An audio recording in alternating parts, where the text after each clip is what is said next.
All right, Demi, can you hear me? I'm going through. I'm making some able to go live on some additional platforms here. Okay, looks like Yeah, that's fine. can you hear me all right? Yep. Okay, great. So go on here. I'll make it so I can. So is there anything specific? I'm going through. I'm making some able to go live on. Let me make it so. Can you still hear me okay?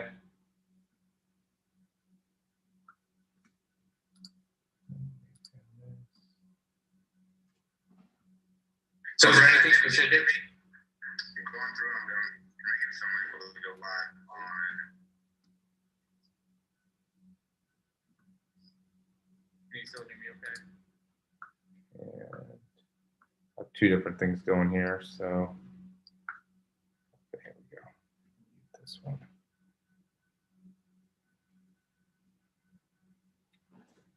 Okay. Now let me go here. So yeah, Demi, is there anything specific that you're looking to, maybe get out of the webinar here today? I mean, not really. It's kind of my first time here, so it was just like mechanics in general. But Okay. I can understand stuff like before the season starts. Yeah. Do you have any video of yourself sprinting at all? I do not. Okay. No problem. I'm gonna go and use some of this stuff for me. Is there anything within maybe your start or anything like that that is something that you would like to focus on? Is it start, transition, top end speed, anything like that? Yeah, probably the start, like acceleration phase. So I'm working on right now. Okay, perfect. Let's go here. Let me actually put this.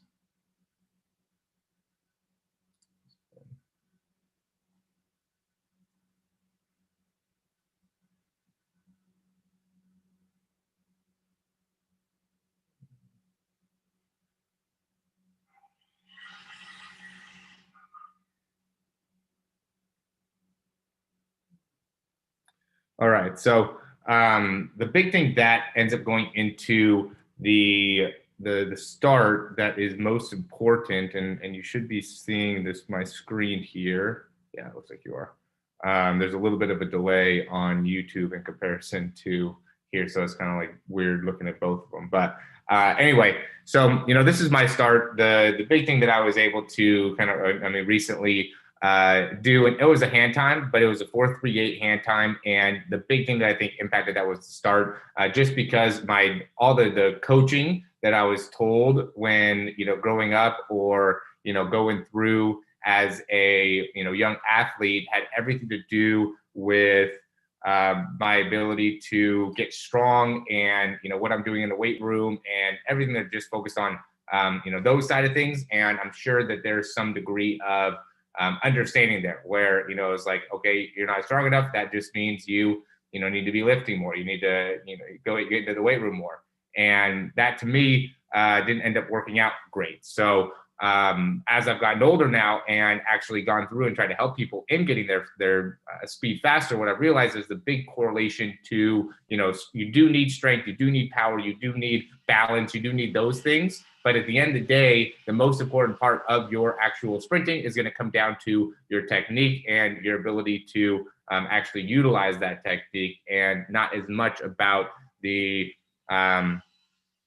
strength and power and things like that. So going into the start, the big thing that what I see a lot of in the first movement is just not enough hip extension, right? Because what we're told is a lot of times it ends up being a lot more about trying to stay down, right? Trying to keep our chest down and trying to keep our body in more of a downward position, right? And not to say that the idea is to pop up.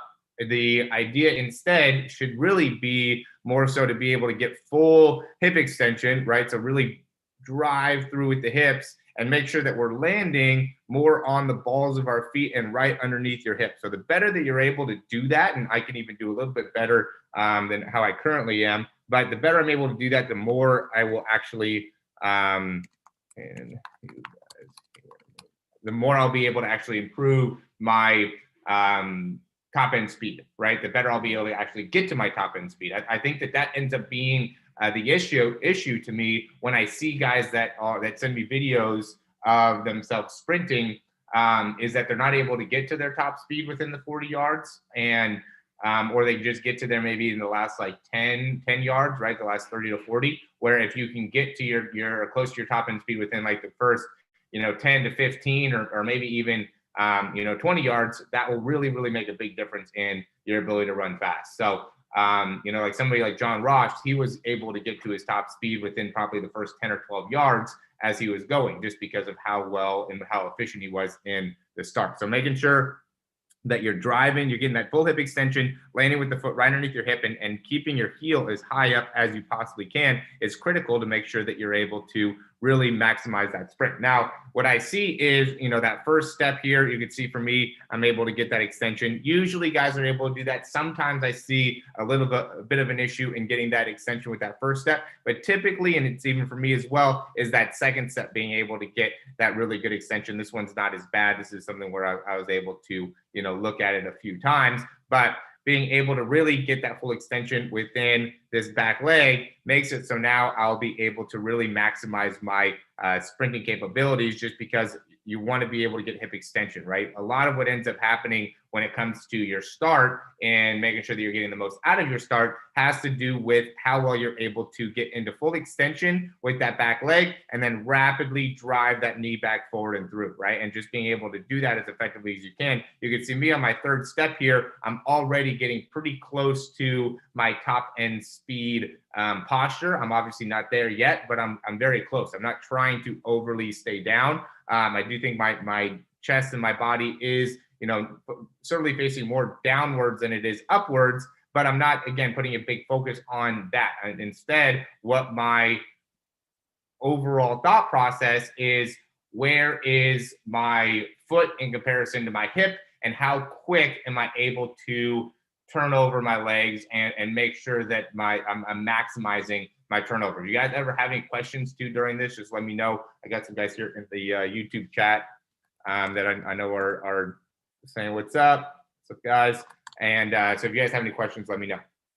So this is my third step in, right? And what I would do, and what I even do with my overall interpretation, is I'll go through and make sure that I'm just not spending too much time on the ground. Once it gets to like your third, fourth step, you should be at about 0.1, 0.2, or 0.1, 0.2 in terms of your contact time, right? So you can see for me, I'm touching at 27.64.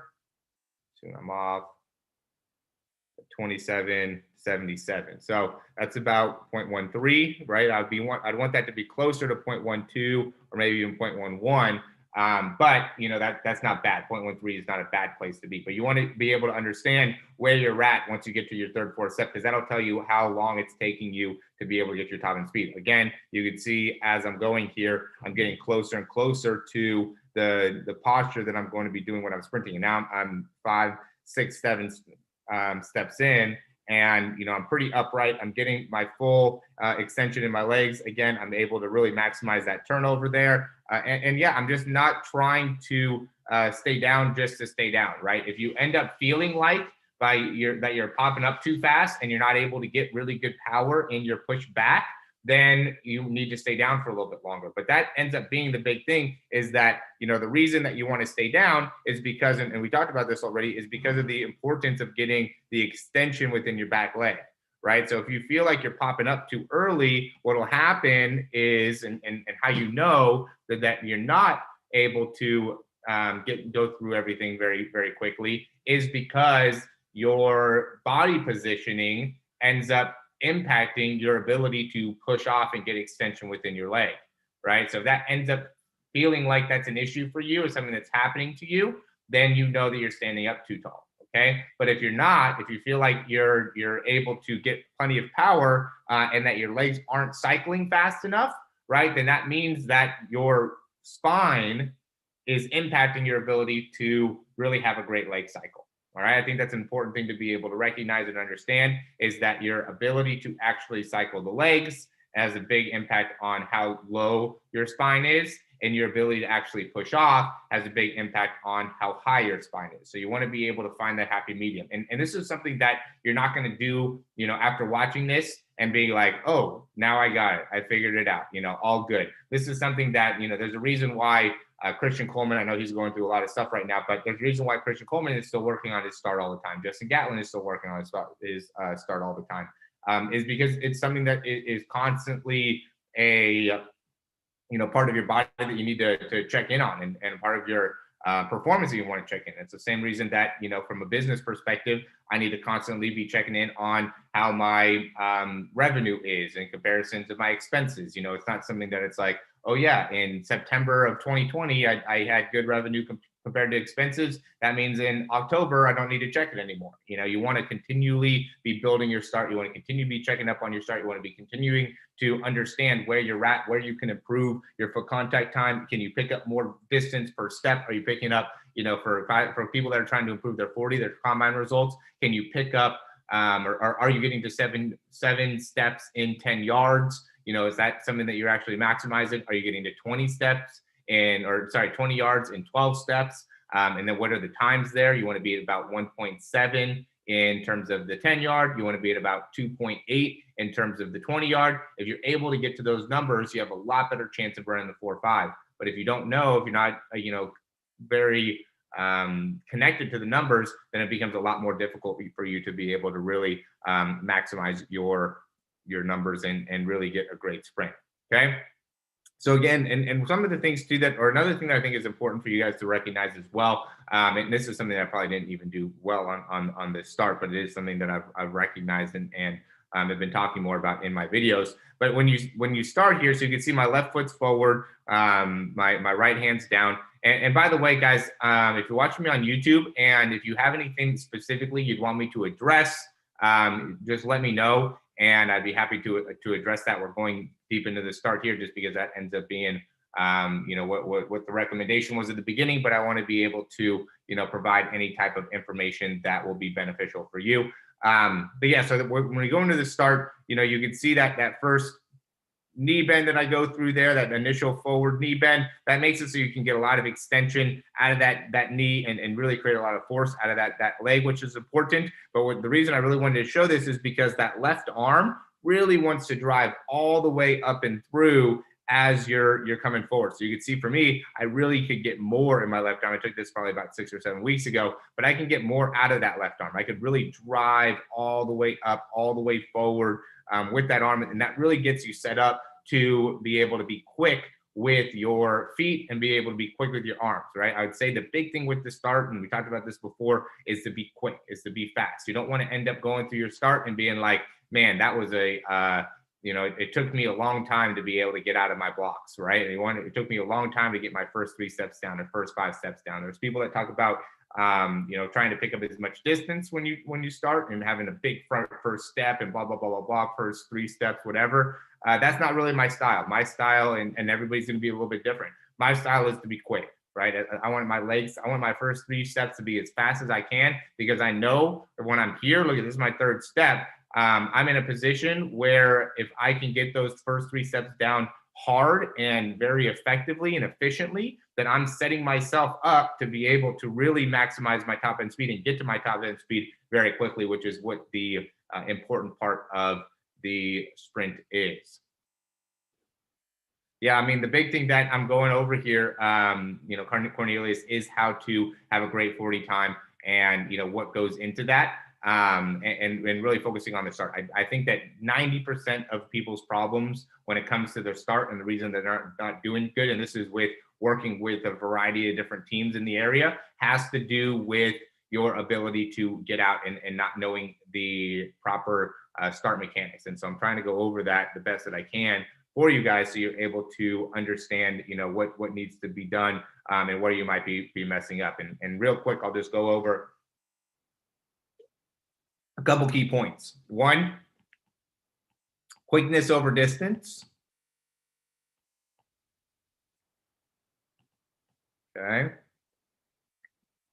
2, hip extension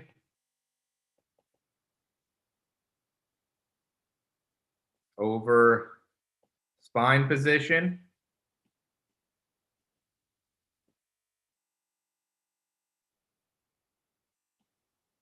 Three, opposite arm drive to head. 4, get to top speed as soon as possible. Okay, these are big things I would think about when you're getting into your start, right? And when you're getting ready to, you're in that 3-point stance, you're in this position. What am I focusing on? I'm focusing on being quick over distance. So I want my legs to be quick. Boom, boom, boom, boom, boom. Okay. I know this is in, slow motion, but if I'm here, you can see I'm really trying to get out of there as fast as I can, right? Boom, boom, boom, boom, boom, boom, boom, right? And don't cheat it, right? I see a lot of guys that will go and they'll just try to get right in this 3-point stance and then just go, right? And acting like that will end up working. We all know that when it comes to the 40, you have to actually pause there for a second. So I'm there for a little bit. I'm just working on, I have a little thing where I just focus on making sure that I'm getting my knee to come forward and through and dropping my hips at first and then exploding through, right? So my first movement is a downward hip movement and then explosion all the way through with my hips. The best that I can, it's like a clean type of a movement. I don't know if you guys are familiar with the Olympic lift of a clean, but it's that type of a movement that we're looking to replicate and, make it so you guys are actually performing and doing in order to get out of the blocks quickly.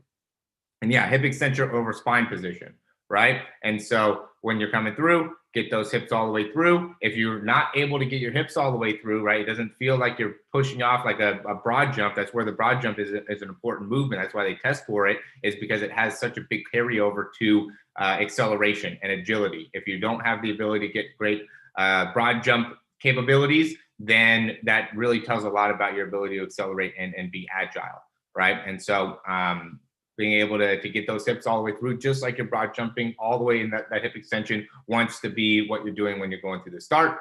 Opposite arm drives to the head, right? So opposite arm drive all the way up to the head. This isn't a great example. You can see I'm a little bit low with my hand, but sometimes it's good for you guys to be able to see what not to do, right? Drive that hand all the way up to at least your head.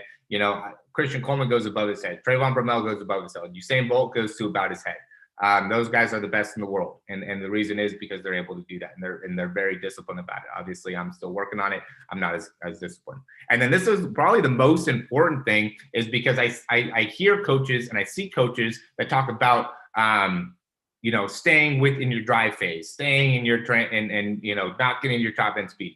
You get to your top speed as soon as you can, right? If your issue is that you get to 30 yards and you can't hold your top speed anymore, that's not a bad problem. That just means you need to get, more core work, or you need to work more top end speed, or you need to do more of those types of things, right? It doesn't mean that you've lost your ability to, or you're not going to be able to run as fast. It doesn't mean that you got out of your start bad because you didn't finish well, right? Make sure that you're going through and you're working as hard as you can to be able to get to your top speed as fast as you can, and then hold it. If that doesn't end up working out, right? If you end up, again, getting tired at the end, 30, 35 yards, then you just need to work more of your top end speed. All right. Make sure you get all the way through there. Got a couple questions. Yep. 200 abs is fine to do. I would say make sure you do planks though. Planks are better than, sit-ups or crunches or something like that. Okay, your transition is very smooth. When you do power spin, do you go heavy weight, low reps, or lighter weight, heavy reps? I do both. It depends on what type of work I'm doing. So, there'll be times where I'm doing, more of an endurance, where I'm going to be keeping the lights weight and working more heavy reps, or there's going to be times where I'm really trying to maximize my top speed. And for that time, I'm going to be doing more of the heavy weight. I primarily, I would say, do more of like 6 to 8 reps, and I'm usually working within around 200 pounds. Once I get into like 225 for 5, I like doing that a good amount, and just make sure that I'm keeping my power nice and efficient there. All right. I don't want to be over the top, you know, at least for me, that works. I don't want to be into like 315 or 330 for 5.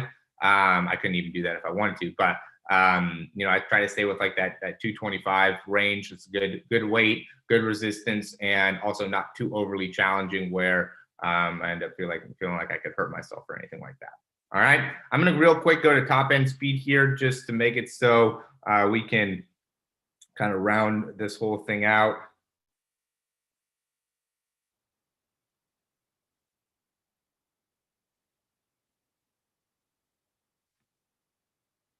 Let me go to a different video.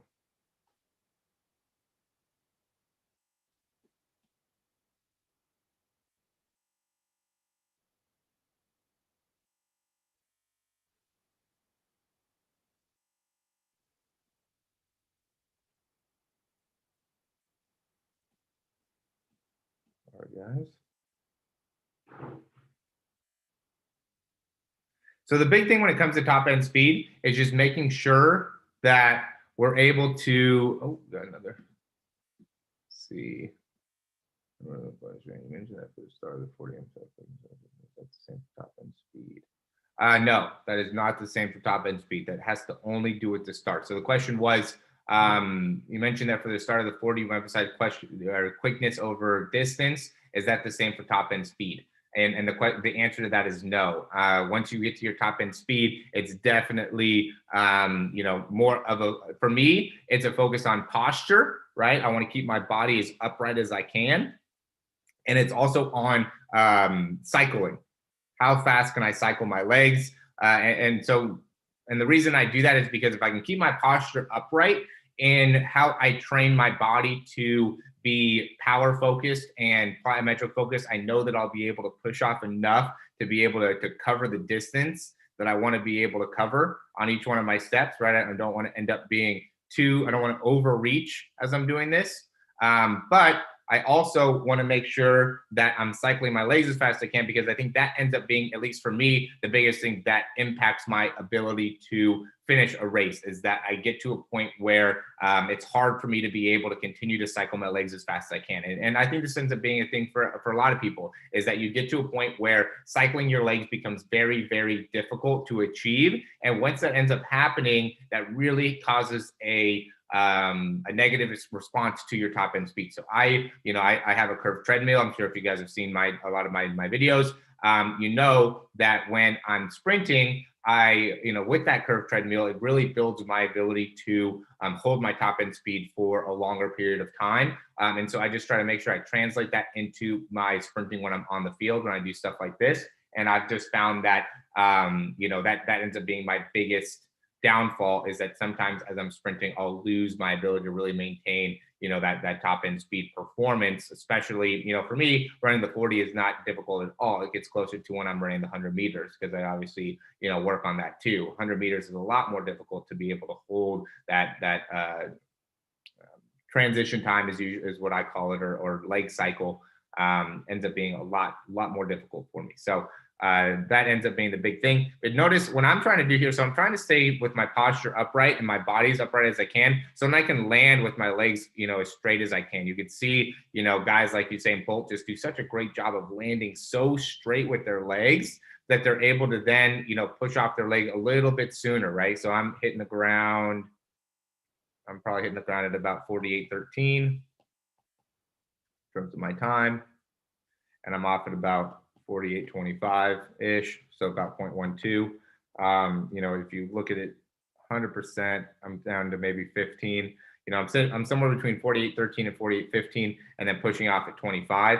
And so I'm somewhere between 0.1 and 0.12 in terms of my time spent on the ground a day. If I'm a football player, how much time should I be working out a day?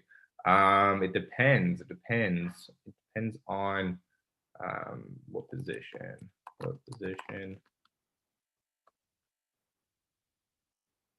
5 to 7 times per week would be good to me. And you know, in terms of that, just in case you guys are wondering, I try to work out 7 days a week at least, just to make sure that I'm able to keep building myself up. I've found that, you know, if I take days off, and some of those days, you know, end up just being like stretching and maintenance and stuff like that, maybe going for some easy sprints, you know, just like 4 or 5 sprints. But the more consistency that I put into it, the better that I'm able to maintain my overall sprint performance. All right. Toby, we got you in here a little bit late, but you know, sorry about that. The next thing that we'll go into, yes, so the top end speed ends up being, and where you want to be at. So I'm pushing off at 48.25. You really want to be cycling your legs at about, you know, 0.34, 0.35, somewhere in there. Ends up being pretty good in terms of your leg cycle. So 48.25, cycling my leg, touching back down at 48.58. But I'm at about 0.32 here with my cycle, which ends up being okay. Whoops. Ankle. I'm gonna have to put you there. And so that ends up being a important part of your ability to get that transition time as well. So for me, you know, just watching the video, and this is why I say it's always important to watch your overall film, I would want to put more of a focus on my contact time, because my contact time was 0.1 to 0.12, which needs to get better. And instead of, you know, really spending a lot more time in you know, where my transition time or time spent off the ground at 0.32 is in a pretty good spot. All right, so it just ends up being a difference of, you know, those two that end up being a big part of all this. We're not landing flat. I want to be landing more on the balls of my feet, the best on the balls of my feet as I can. You know, I think what you might be seeing there, Roy, is I am on a pretty, you know, like the grass ends up absorbing some of my feet there. And so, you know, I'm trying not to land very flat, but I might be landing, you know, somewhat flat there. But, you know, you end up landing, or I'm landing more on the balls of my feet. I'm definitely not landing on my, you know, heels first or anything like that. Stronger the more I practice. Depends. Yeah, don't forget to like the video for sure. That'd be awesome. Thank you. Appreciate that, Cornelius. So real quick, what I'm going to do here is I'm going to end this. Stop sharing the screen. And I'm going to real quick just show you guys the some of the stuff that we're doing with, here, let me go to my Zoom here. And I want to go to get this page up.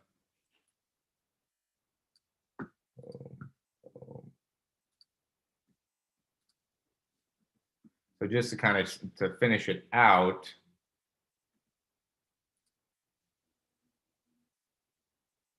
show you guys what we're doing with the whole program. Share. So I don't know if you guys have seen this yet, but the idea of the program is you're going to be able to get 12 weeks to help you in sprinting faster. I think I changed this video actually.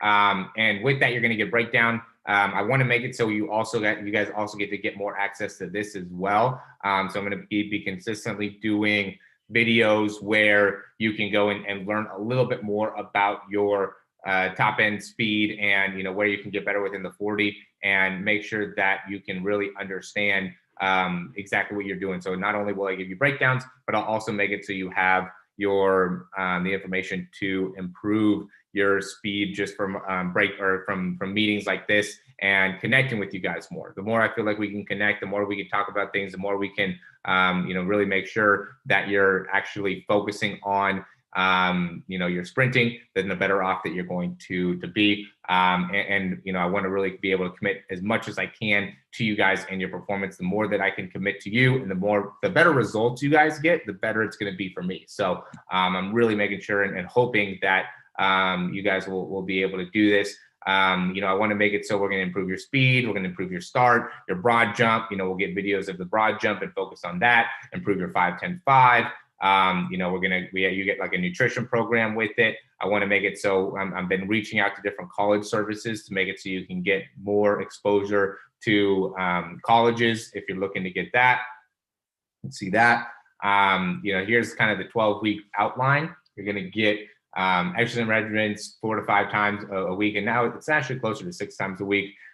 Different phases are going to focus on different parts of the actual sprint. We start with general speed type stuff. We go into start acceleration, then go to transition, and then the top end speed. We'll also give you some modules, some things, and I've been working on that too. And you guys are going to be really excited to see what are some of the things that I have coming in store with a online program, online resource that you guys will have access to that have different modules that will really show you more about what exactly you need to be doing in each one of these phases in order to maximize it.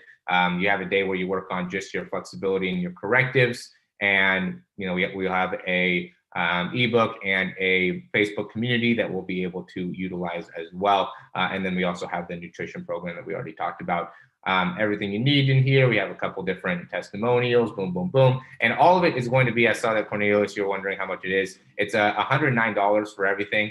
You can see $109. If you guys want to get additional bands, you could do that as well. But yeah, it's $109 for 12 weeks of training. You're going to get, again, a breakdown with that. You're also going to be able to get access to all of our resources, our online resources that you need. And then again, I mean, the big thing that we're giving you guys here is going to be the 12 weeks of training, right? To get 3 months of training, break down everything that you got there. It's going to be, you know, that should be more than enough information to be able to help you guys out and make sure that you're able to really maximize your sprinting and, you know, get to the 40-yard dash time that you're looking to get to. All right, let me see. Thank you, Roy. I appreciate that. How much is the program? What is your bids? Throwing mechanics. I'm glad. I'm going to be all the people that are quarterbacks too. I'm first. I just got done with doing everything for quarterbacks, and so I have a quarterback university that I'm going to be talking about later today. I'm going to be posting a video about that later today, so stay tuned for that. Thoughts on Tony Holler's Feed the Cats? Feed the Cats. I've heard about that whole Feed the Cats program. I don't know much about it. I watched only some of the video that he did, the webinar that he did. But he seems like a very smart guy, I can tell you that. And he seems like a very experienced guy. Throw the ball about 60 yards, 45 yards. That's great. And football. I started playing football when I was in 6th grade, so I've been in football for a long time. I posted the link down there too. Not very experienced. Excellent program. Yep. Earlier. Yeah. Cornelius, we're going to do you do the consultations and the breakdowns for, you know, if you're in the actual program. If you guys have any questions too, let me know. You know, there's obviously people on YouTube that have been asking questions this whole time. And, you know, making sure that I'm following through with that. But if you guys that are on the, you know, live Zoom session, you guys could ask questions as well. I'm sure. I know Toby, I know you have got a question for me. I sent over the link. Let me see if I can, I'll add it in the comments too. You guys need access to the program.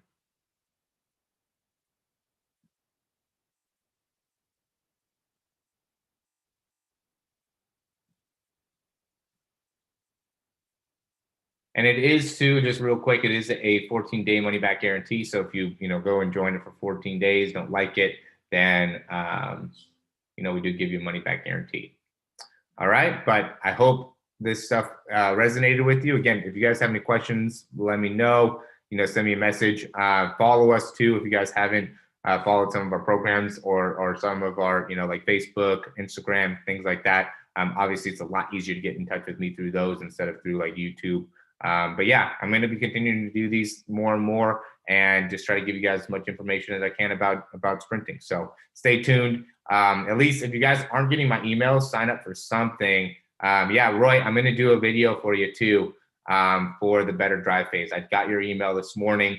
I've just been dealing with a lot of different things. Obviously wanted to get this all set up. I've never done this whole YouTube thing. So I had to go and research how to make this happen, but definitely within the next few days, I'm going to be doing drive phase for you to make it so you can understand how to get better. I think that's a great video topic, and I'll make sure to make that happen.